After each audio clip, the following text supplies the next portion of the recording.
नमस्कार, हमर छत्तीसगढ़ देख रहे हैं आप और सुर्खियों के बाद खबरें विस्तार से। आपके साथ मैं हूं ललित प्रजापति। सबसे पहले बात मुख्यमंत्री के दौरे की। आज मुख्यमंत्री भूपेश बघेल दुर्ग जिले के दौरे पर रहेंगे।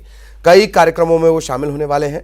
मुख्यमंत्री भिलाई के दशहरा मैदान रिसाली में आयोजित एक सम्मान समारोह में शामिल होंगे और पद्मश्री से सम्मानित डॉक्टर राधेश्याम बारले को सम्मानित करेंगे। इसके अलावा मुख्यमंत्री के आज दिल्ली जाने का भी कार्यक्रम है। आज रात 8 बजे सीएम भूपेश बघेल दिल्ली के लिए रवाना होंगे। पार्टी के आला नेताओं से वो मुलाकात कर सकते हैं। छत्तीसगढ़ की मौजूदा स्थिति को लेकर चर्चा हो सकती है।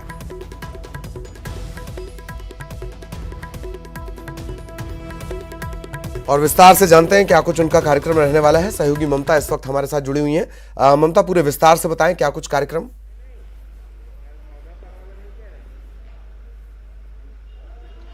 देखिए, उत्तर प्रदेश चुनाव को लेकर कल दिल्ली में बैठक है और इसमें मुख्यमंत्री भूपेश बघेल शामिल होंगे और कल उनकी जो कांग्रेस के राष्ट्रीय अध्यक्ष है सोनिया गांधी, उनसे भी मुलाकात संभव है। तो इन दिल्ली जो मुख्यमंत्री भूपेश बघेल का जो आज रात को वो रायपुर एयरपोर्ट से जाएंगे और उसके बाद में कल उत्तर प्रदेश चुनाव को लेकर जो बैठक है उसमें शामिल होंगे। और इसके साथ ही अगर हम बात करें तो कल सोनिया गांधी से भी अलग से मुलाकात करेंगे। जब भी मुख्यमंत्री भूपेश बघेल दिल्ली जाते हैं तो कहीं ना कहीं चर्चाओं अलग अलग तरह की जो है, खासतौर पर अगर हम बात करें तो उत्तर प्रदेश चुनाव को लेकर जिस तरह से तैयारियां हैं उसको लेकर भी बात होने लगती है। और कल बैठक भी यूपी चुनाव को लेकर है, उसमें वो शामिल होंगे। जी, बैठक में भी शामिल होंगे। इसके अलावा आज भिलाई में भी उनके कार्यक्रम है। ममता, इसके बारे में कोई जानकारी? राधेश्याम बारले का भी सम्मान होना है।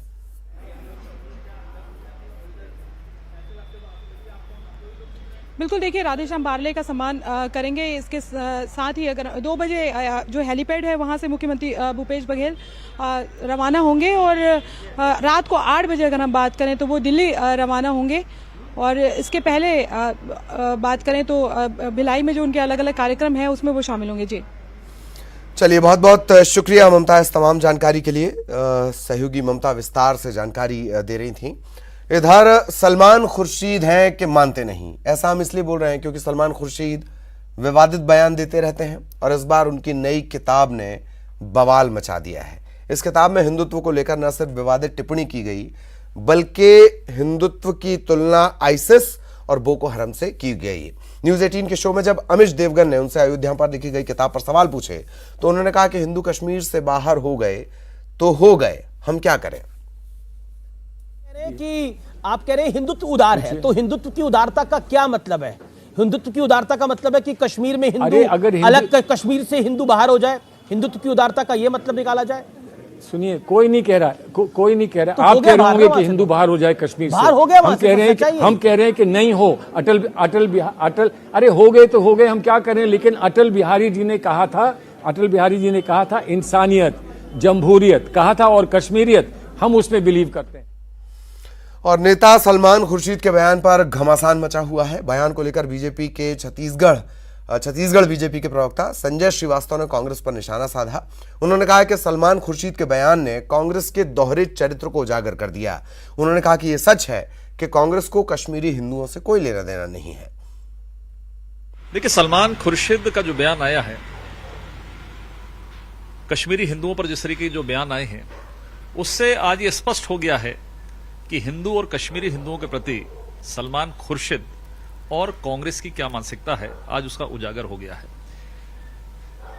और साथ ही साथ जिस तरीके से दोहरा आवरण ओढ़कर कांग्रेस काम करती है उसका भी कहीं न कहीं सत्यापन आज हो गया इनके बयान से। मुझे लगता है एक तरफ कश्मीर हिंदुओं पर यह चिंता नहीं करना चाहते और संवेदनहीनता का परिचय दे रहे हैं, तो मुझे ऐसा लगता है जब कश्मीरी हिंदुओं पर वो बहुत ज्यादा चिंता नहीं करते तो पाकिस्तानियों के ऊपर में लगातार चिंता कांग्रेस क्यों करती रही है। इसका स्पष्ट उल्लेख है कि उनको कश्मीरी हिंदुओं से प्रेम नहीं है, उनको पाकिस्तान के लोगों से प्रेम है। खबर बिलासपुर से, जहां आईजी ऑफिस में मीटिंग हुई है। आईजी रतनलाल डांगी ने ये बैठक बुलाई। पूरे संभाग के एसपी की बैठक बुलाई गई है और कानून व्यवस्था को लेकर ये बैठक है। 9 बिंदुओं पर तमाम जो एसपी हैं वो इस बैठक का हिस्सा है। सहयोगी विनोद हमारे साथ जुड़े हुए हैं। विनोद, पूरे विस्तार से जानकारी, क्या कुछ इस बैठक के बारे में? देखिए, कुछ समय पहले सीएम भूपेश बघेल ने एक बैठक ली थी और कानून व्यवस्था और जिला प्रशासन इन तमाम लोगों को ताकीद दी थी कि वो अपने अपने जिले में जो है कानून व्यवस्था को चुस्त दुरुस्त करें, जिला स्तर पर जो मामले आते हैं उनका निपटारा करें। क्योंकि सर्जरी के तौर पर एक जो थाने हैं उन पे तो सर्जरी शुरू कर दी गई है। बैठक इसलिए जरूरी है बिलासपुर संभाग के अंतर्गत कि कुछ जिले ऐसे हैं जहां पर कि लगातार अपराधों का क्राइम जो है वो बढ़ रहा है, लगातार अपराध बढ़ रहे हैं, फिर चाहे वो अपहरण की बात हो, नशाखोरी हो, चाकूबाजी हो, इस तरह के लगातार अपराध बढ़ रहे हैं। तो ऐसे अपराध क्यों बढ़ रहे हैं, उनकी रोकथाम क्यों नहीं हो पा रही है, लोगों पर हमले हो रहे हैं, तो ये तमाम चीजों को लेकर के ऐसे 9 बिंदुओं को एजेंडा तैयार किया गया इस बैठक में। दोपहर 12 बजे से बैठक शुरू हुई है और बैठक अभी भी जारी है ललित आईजी ऑफिस के जो कॉन्फ्रेंसिंग हॉल है वहां पर, और तमाम जिलों के एसपी यहाँ पर पहुंचे हुए हैं। हालांकि जो गौरेला पेंड्रा के एसपी हैं वो इलाजरत हैं, उनकी जगह पर अतिरिक्त एडिशनल एसपी यहाँ पर पहुंचे हुए हैं। एक बात और देखने मिली है कि जहाँ पर क्राइम को लेकर के समीक्षा हो रही है, वहीं रायगढ़ के एसपी जो है वो पौन घंटे विलंब से पहुंचे हैं।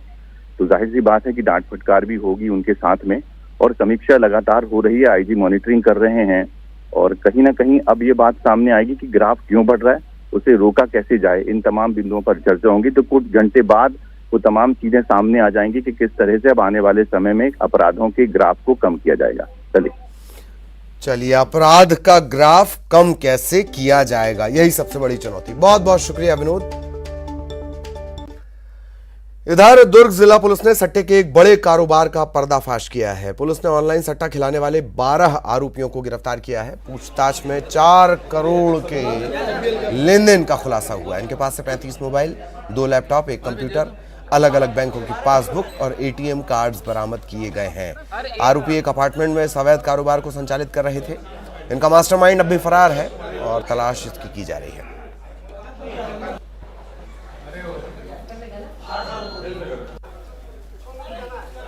कुल 12 आरोपी गिरफ्तार किए गए हैं और ये जो कार्रवाई है वो उसका जो शुरुआत इस तरह से हुई कि अरुण मिश्रा ने थाने भिलाई नगर में आकर ये शिकायत की कि उसके भाई को कुछ लोगों ने बंधक बना रखा और वो लोग कुछ अवैध गतिविधियों में संलिप्त उसको प्रतीत होता है। इस बात पर से सीएसपी के नेतृत्व में एक टीम भेजी गई वहाँ पर, और जो वहाँ पर पहुँचने पर ये पता चला कि न केवल उसके भाई को बंधक बना रखा था बल्कि वहाँ पर एक ऑनलाइन सट्टा का काम भी सेटअप बना हुआ था। उस सेटअप के में हम पुलिस द्वारा 35 जो मोबाइल जब्त किए गए हैं, साथ ही 2 लैपटॉप जब्त किए गए, एक कंप्यूटर, वाईफाई और बहुत सारी बैंक की पासबुक वगैरह जब्त की गई है। सहयोगी मिथिलेश हमारे साथ जुड़े हुए हैं। अब मिथिलेश, ऐसा लगता है कि अभी ये खुलासों की शुरुआत है, अभी और खुलासे बाकी हैं। मिथिलेश,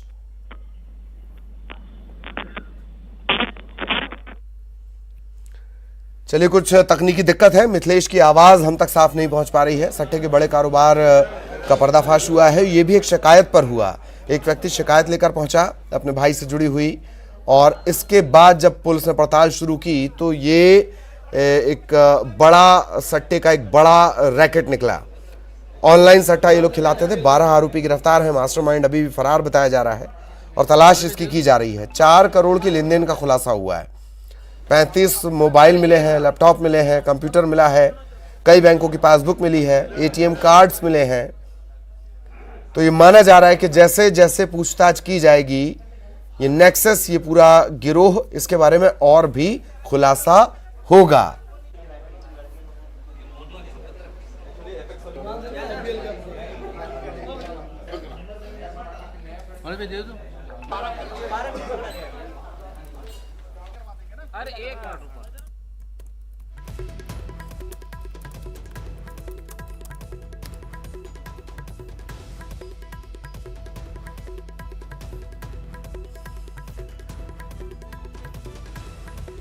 बड़ी कार्रवाई के तौर पर इससे देखा जा रहा है, और जैसा कि अधिकारी को आपने सुना कि किस तरीके से ये धीरे धीरे खुलासा हुआ। एक शिकायत पहुंची, शिकायत की पड़ताल जब पुलिस ने करनी शुरू की तो सट्टे के एक बड़े कारोबार का पर्दाफाश हुआ है। हालांकि ये फाइनल क्लोजर इसे नहीं कहा जा सकता, अभी और कड़ियां इसकी निश्चित तौर पर मिलेंगी। ऑनलाइन सट्टा खिलाया जा रहा था, 12 आरोपी गिरफ्तार किए गए हैं। तकनीक के सहारे ऑनलाइन सट्टे का ये कारोबार चल रहा था। अब तक 4 करोड़ के लेन देन से जुड़े दस्तावेज बरामद किए गए हैं। 35 मोबाइल, 2 लैपटॉप, कंप्यूटर ये बरामद हुए हैं। अब इनकी भी पड़ताल की जाएगी। खास बात यह कि अलग अलग बैंकों की पासबुक मिली है, एटीएम कार्ड बरामद किए गए हैं। एक अपार्टमेंट के जरिए ये पूरा अवैध कारोबार चल रहा था। मास्टरमाइंड अब भी फरार है और इसकी तलाश की जा रही है।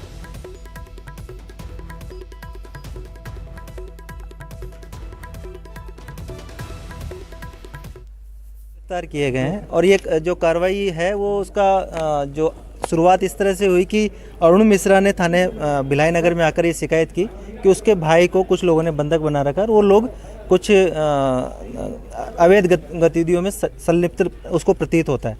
इस बात पर से सीएसपी के नेतृत्व में एक टीम भेजी गई वहाँ पर, और जो वहाँ पर पहुँचने पर ये पता चला कि न केवल उसके भाई को बंधक बना रखा था बल्कि वहाँ पर एक ऑनलाइन सट्टा का काम भी सेटअप बना हुआ था। उस सेटअप के में हम पुलिस द्वारा 35 जो मोबाइल जब्त किए गए हैं, साथ ही 2 लैपटॉप जब्त किए गए, एक कंप्यूटर, वाईफाई और बहुत सारी बैंक की पासबुक वगैरह जब्त की गई है।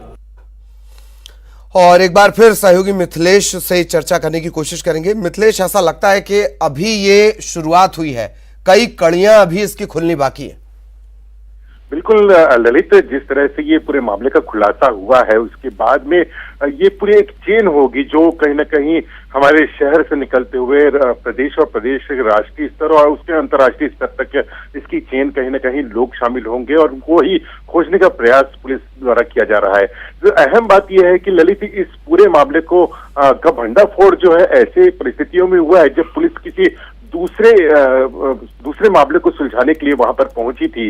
एक युवक को बंधक बना लिया गया था, उसको छुड़ाना पुलिस के लिए अहम था। जब उस बंधक को छुड़ाने के लिए पुलिस वहां पर पहुंची और वहां पर जब पूछताछ की तो पूरे मामले का भंडाफोड़ हुआ। एक पॉश कॉलोनी में ये पूरा अवैध कारोबार चल रहा था जिसमें पढ़े लिखे युवक भी शामिल थे और इस पूरे अवैध कारोबार को संचालित किया जा रहा था। पुलिस ने करीब 4 करोड़ के लेन देन के मामले का खुलासा किया है। बड़ी संख्या में जो बैंकों के खाते हैं, उनके एटीएम कार्ड हैं, इसके अलावा और भी 35 नग मोबाइल हैं, लैपटॉप, कंप्यूटर सेट जैसे और भी कई चीजों को जब्त किया है। इस पूरे मामले का मास्टरमाइंड जो है अब भी फरार है, जिसकी पुलिस तलाश कर रही है। उसके पकड़े जाने के बाद में उम्मीद की जा सकती है कि और भी कई मामलों का खुलासा होगा, क्योंकि वही मास्टरमाइंड है जिसके तार जो है वो कई जगहों से जुड़े हुए हैं। तो पुलिस को पहली प्राथमिकता यह है कि उसको पहले पकड़ेंगे और उसके बाद में उससे जो कनेक्शन है वो पता लगाने का कोशिश किया जाएगा कि ये कहाँ से इसके तार जुड़े हुए हैं। ये पूरे जो कैसीनो और आईपीएल क्रिकेट मैच होते थे, एक बात और है मिथिलेश की, ये जो नेक्सस रहेगा ये साइबर सेल के लिए, साइबर क्राइम की जो सेल है उसके लिए भी किसी चुनौती से कम नहीं रहेगा।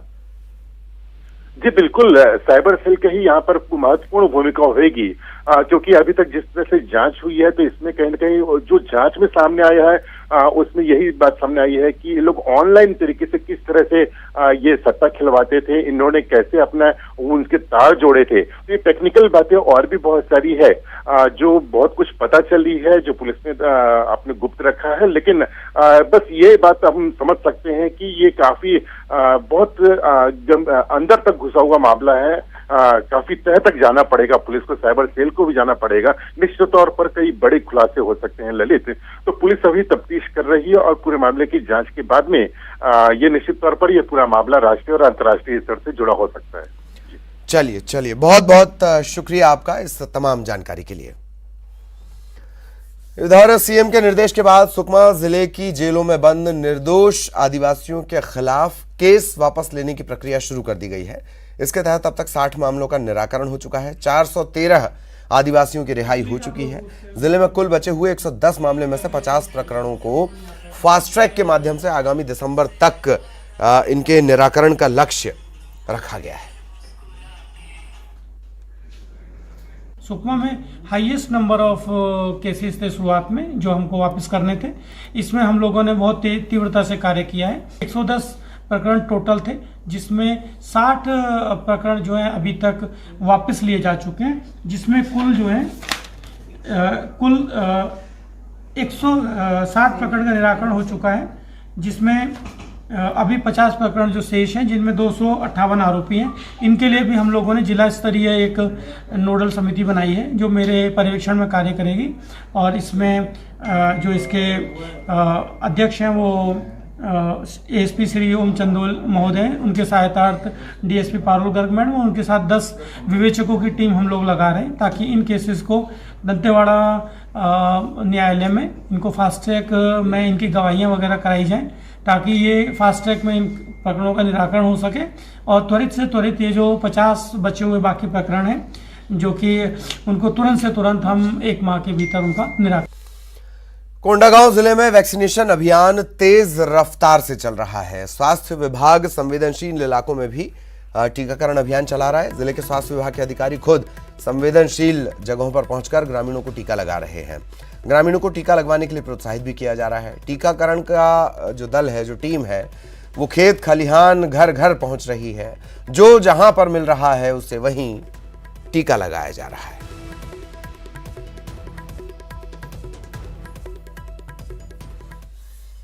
इधर हमीदिया अस्पताल परिसर में शिशु वार्ड में आग लगने के बाद छत्तीसगढ़ के अस्पतालों में सतर्कता बरती जा रही है।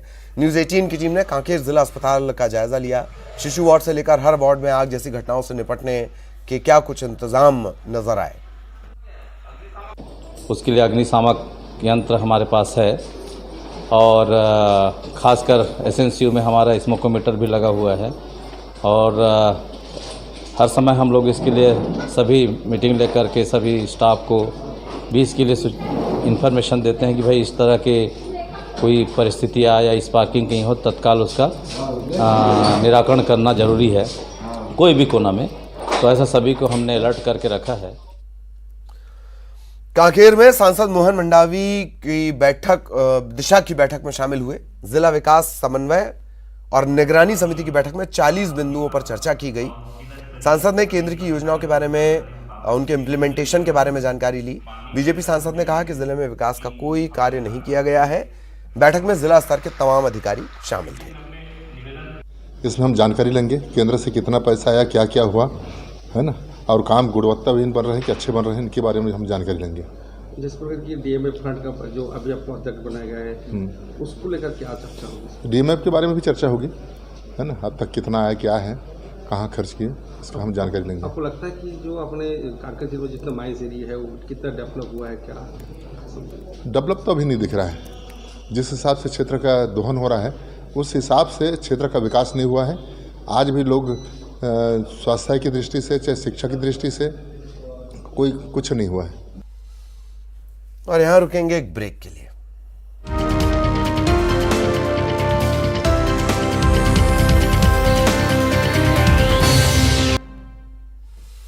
ब्रेक के बाद आपका स्वागत है। अपने 1 दिवसीय प्रवास पर राजनांदगांव पहुंचे मुख्यमंत्री भूपेश बघेल ने शहर के स्टेट स्कूल मैदान में आयोजित कवि सम्मेलन में शिरकत की। इस कार्यक्रम में प्रख्यात कवि कुमार विश्वास और सुरेंद्र दुबे समेत बाकी कवि भी मौजूद रहे। कुमार विश्वास ने इस कार्यक्रम में अपनी कविताओं से समा बांध दिया। सैकड़ों की संख्या में शहरवासी इस कवि सम्मेलन को सुनने के लिए स्टेट स्कूल मैदान पहुंचे थे और सभी ने इस कार्यक्रम का भरपूर आनंद उठाया। राजनांदगांव की पावन धरा पर मुख्यमंत्री आदरणीय भूपेश बघेल जी का शुभागमन। हमर चिन्हारी योजना के तहत महासमुंद में 2 दिवसीय लोक महोत्सव का आयोजन किया गया। इसके तहत सुआ और राउत नाचा प्रतियोगिता का आयोजन हुआ। इसमें करीब 48 प्रतिभागियों ने हिस्सा लिया। 2 दिन तक ये आयोजन चला। एक से बढ़कर एक प्रस्तुतियां हुई। सुआ में युवतियों ने, राउत नाचा में पुरुषों ने अपनी प्रतिभा, अपनी कला का प्रदर्शन किया और प्रतियोगिता का समापन हुआ। समापन कार्यक्रम में राज्यसभा सांसद छाया वर्मा शामिल हुई।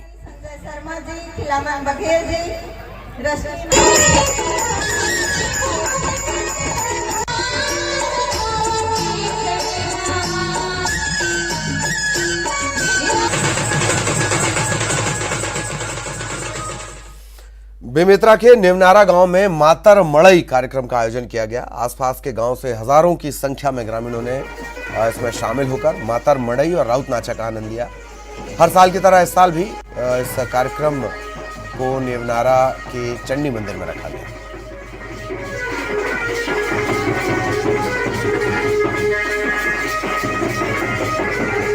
ये चंडी आश्रम जो प्रसिद्ध मंदिर है माता जी, वहाँ मातर का कार्यक्रम है और राउत नाचा का गुप्ता का कार्यक्रम है। तो आज सांसद विजय बघेल जी भी आए थे और आसपास के गाँव के सभी हमारे यादव समाज के भाई लोग आके अपना कला का प्रदर्शन कर रहे हैं। मातर के माध्यम से, राउत नाचा के माध्यम से यहाँ पे मातर का हम लोग खुशी। छत्तीसगढ़ में सरकार और राजभवन के बीच एक टकराव को लेकर पीएल पुनिया ने कहा कि एक वैधानिक प्रक्रिया होती है, लेकिन इससे ज्यादा रोका जाता है तो सही नहीं है। जो मुख्यमंत्री कह रहे हैं राजभवन को लेकर वही सही है। ऐसा नहीं है, सामंजस्य का अभाव नहीं है और राज्य सरकार विधि सम्मत जो भी कार्रवाई कर सकती है वो करेगी। और जहां तक गवर्नर और सरकार के बीच में वो मधुर संबंध है और गवर्नर स्वयं इस बात को स्वीकार कर चुके हैं कि सरकार ठीक काम कर। खबर बेमेतरा से। यहां की ग्राम पंचायत टेढ़ी के सरपंच पर मारपीट करने का आरोप लगा है। बताया जा रहा है कि सूचना के अधिकार मांगने की बात को लेकर सरपंच और ग्रामीणों के बीच मारपीट हो गई। इसके बाद मामला थाने तक पहुंचा। पीड़ितों ने इस मामले में सरपंच और उसके 3 साथियों के खिलाफ थाने में रिपोर्ट दर्ज करवाई है।